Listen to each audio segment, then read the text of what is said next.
I'm going to be in my second official roast battle on January 22nd with Kevin King. He's having that at the Helium nightclub, and I'm going to roast one of my comic best friends, a man I look up to very much, Jordan Granger Danger. He runs the Kokomo mic. And he's doing wonderful things. Like he has his own podcast. I mean, he's a real innovator.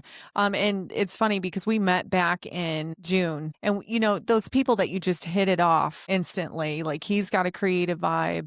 I've got a creative vibe. And he's just one of those men like I can go to just about anything. But the same as like Kevin King, who's hosting, the roast battle. He's like one of my very best friends in the scene. So I have support. I don't want it to look like a total negative connotation with, this isn't a war of the sexes or anything like that. I'm very supported and I'm very loved. There's just a few little scuttlebugs who are being tushes, but hopefully it'll blow over.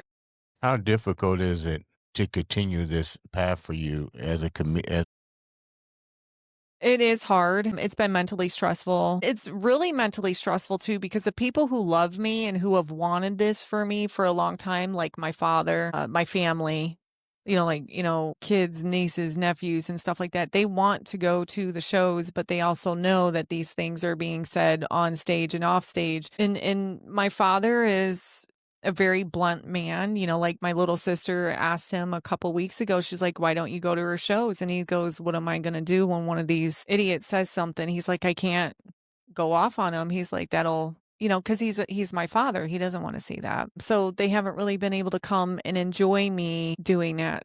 but shouldn't you just tell your father, look, that's part of I this. have, but I will. It does not matter. And he will tell anybody. He's like, she can be 45 or she can be 80. I'm going to see the 5-year-old little girl in pigtails, and I'm just gonna. That's just one of his triggers. But he's a very smart man.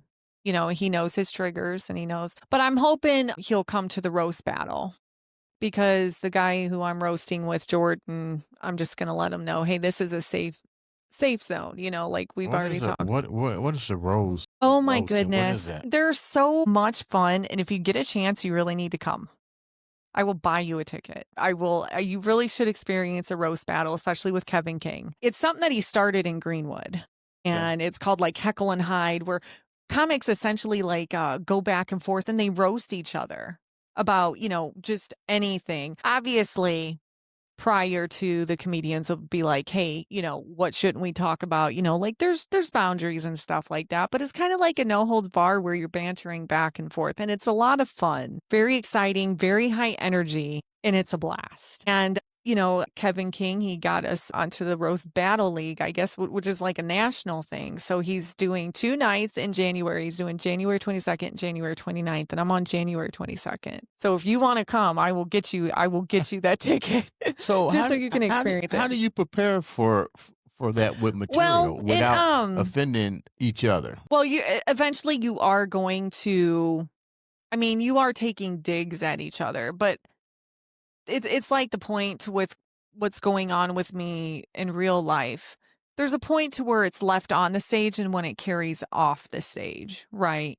So like, Jordan, the most purest platonic love. I love this man. If you get a chance to look him up, you should. He's a completely wonderful human, very innovative, just to pieces. But we just kind of go over boundaries like, hey, what's a trigger for you? Because I don't want to trigger you on stage. And, like we talk about, hey, I'm going to say some offensive stuff. And it's like, well, I love you. So I know it's all in good fun. So it always helps if you know the opponent or prior to the show, even if you don't know the opponent, you can be like, hey, what can I talk about? What can I talk about? And stuff like that. And although it seems like it's mean, it's actually pretty controlled. I haven't really seen anything go awry since I've been watching those.